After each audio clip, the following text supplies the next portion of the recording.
dystopian America we've all dreamed of. Now we get to live it and see what it's like. We've already written 100 movies. I mean, tomorrow, for all I know, I'll walk out and there'll be cyborg machines from the future shooting at me, or perhaps a large asteroid will be coming towards Earth, or I mean, all these cool things that were predicted in the future. Turns out some of them happen.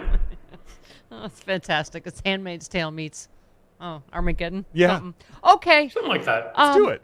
I just love, you are, as we call you, our alpha liberal. And I love, you just like went after it on Twitter.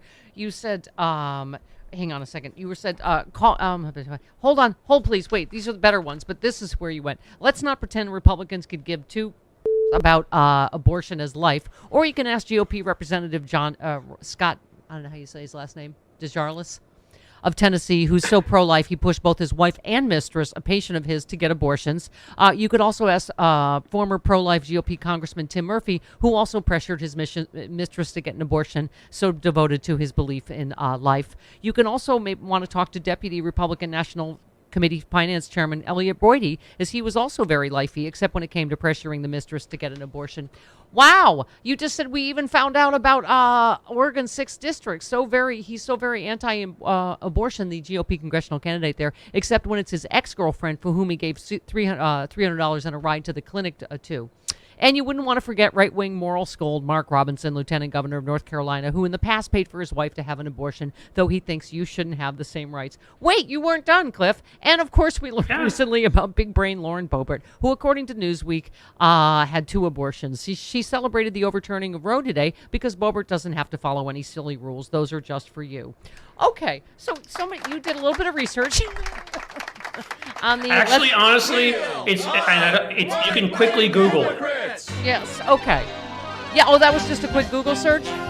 Yep. Okay.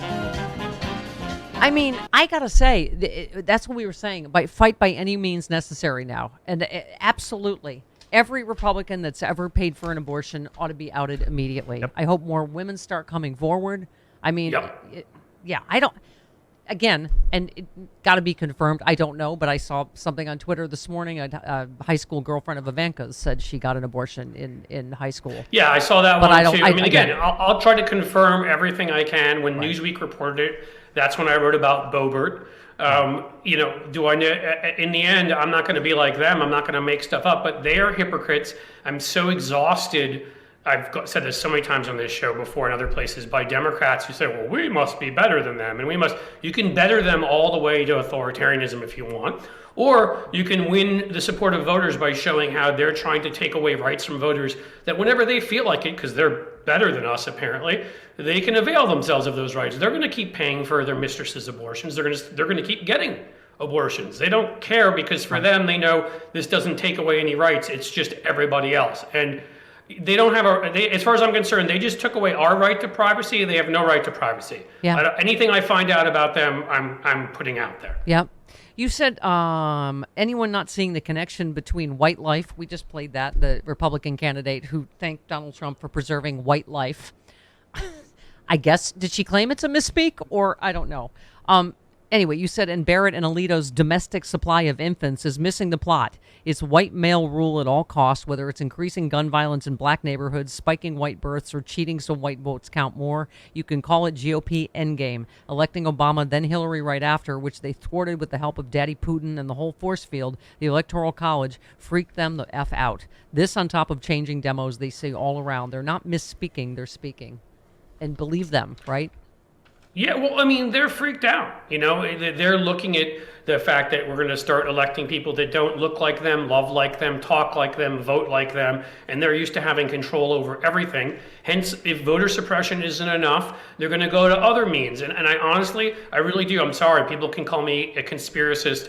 I think a lot of behind the guns is they want more black people to die in poor neighborhoods, in inner city neighborhoods, often because they don't want more black babies born. They don't want more non-white babies born. They want to continue control. And I don't have to guess this, because a top Reagan advisor, Ben Wattenberg, in 1987 wrote this in a book where he said, there's a couple of ways we can try to do this, but if we let in more immigrants, a lot of them are going to be non-white. So that's not going to solve our problem. If we want to continue this being a white America, 60% of aborted babies would be white. So we need to get rid of abortion. So this has always been part of the whole, I mean, it all kind of comes together in their sort of white supremacist view of the world. And that, I have to believe that that's a big reason why they're doing well, everyone knows this will fall more disproportionately on poor and black and women of color. And you had an interesting thought because you live in Ohio, Cliff. You said they have no earthly effing idea how many of us will move to Michigan or Chicago or back to the coast. Good luck paying for all your new kids now. Opioid addiction, diabetes, gun violence, etc. in the Farm Belt near Indiana and Appalachia, bordering Kentucky and West Virginia when we leave in droves again. And you said, to be blunt, you need our taxes, the jobs we create, philanthropy. I'm hearing a lot of that anger out there, Cliff. Well, I'm tired of their effing hypocrisy. I'm just tired of it. Welfare, and they cry and whatever. All of the red states are the net takers. All of the blue states and even purple ones are the ones who, purple ones are back and forth, but all the blue ones are the ones who are paying for all of the social problems that exist in red states, because red states elect stupid red governors, state governors, who just exacerbate the problems by cutting health care, cutting abortion rights, putting more guns on the street, not protecting people from COVID, and every other dumb thing you can do and not following science. And at some point, I love this state. I grew up in New York City. I lived in Washington, D.C. I chose to live in Cincinnati, and I still think Cincinnati is a beautiful and wonderful city. I love it here. But if this state overall keeps going in the direction it's going in, so that my area that votes 70% for Biden is going to be overrun by the state, yeah. I mean, can I tell my kids to come back to that? I'm not saying I have to move to California or New York, but let's go solidify the states that are lean blue. Let's go solidify Arizona and Georgia and Michigan. And I get it where people are worried that we're going to abandon all these states and we will never win the Electoral College. But in a state like this, if they right now, after what we've just seen, after Mike DeWine just put guns in schools, thankfully my kids' schools will not have them because of the district we're in.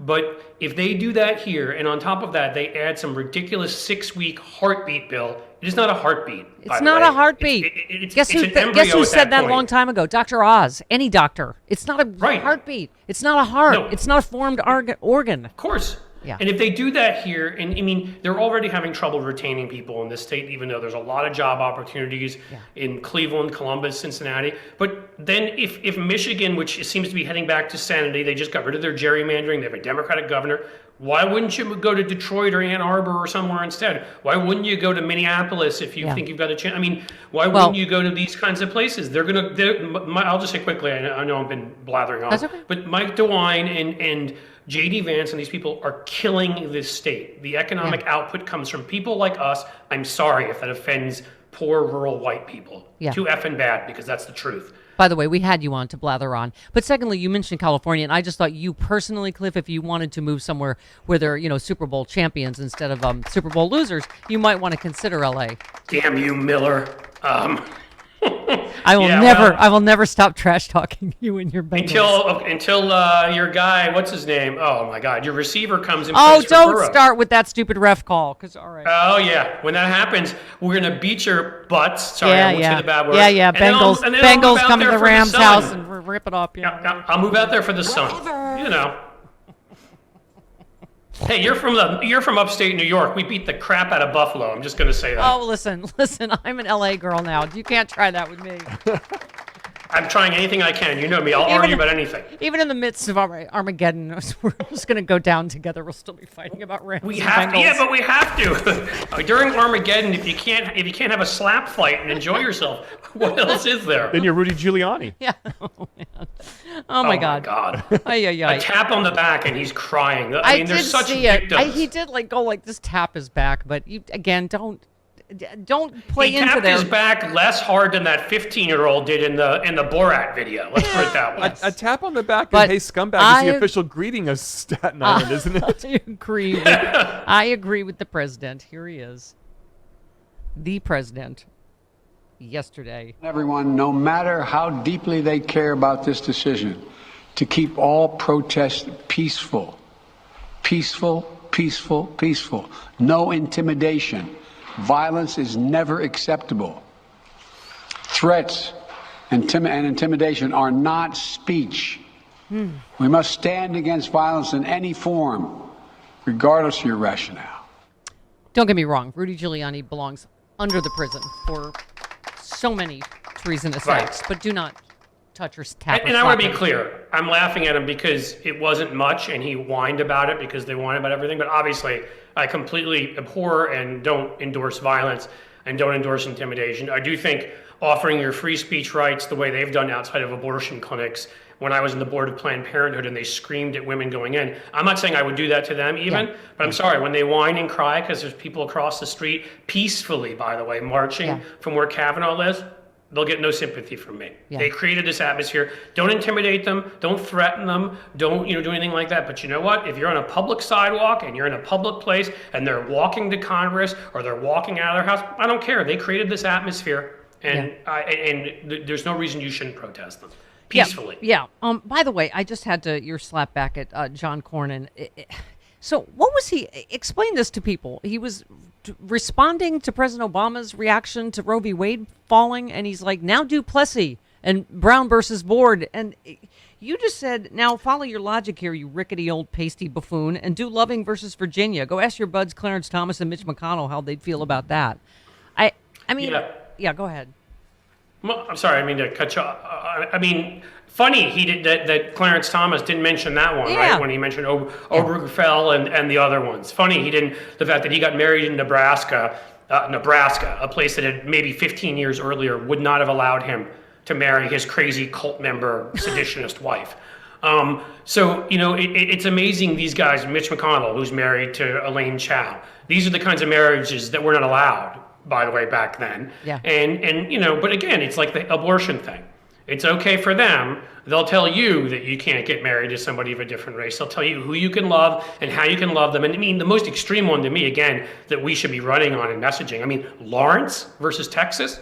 What Peeping Thomas now himself wants to come, they should have like a little picture of him looking up in your window. Right. He wants to come and see if maybe you're not having sex in missionary position, a man and a woman, to have a child. Sodomy isn't just gay people having sex. Thank you. It's straight people having sex any way to not procrate. You were doing a V8 ad there. Sodomy, it's not just for straight people anymore. So exactly. Gay people it's for us all. It's fun. You should try it. I mean, this is what this man is talking about. Why don't we explain that to a couple people out there, what he's talking about, how invasive these guys want to get in your life. Yeah, no, exactly. But let's not even get exactly. How do you even get to the practicality of that? No gay sex in the privacy of your own home. How are you going to police that? I mean, it's okay.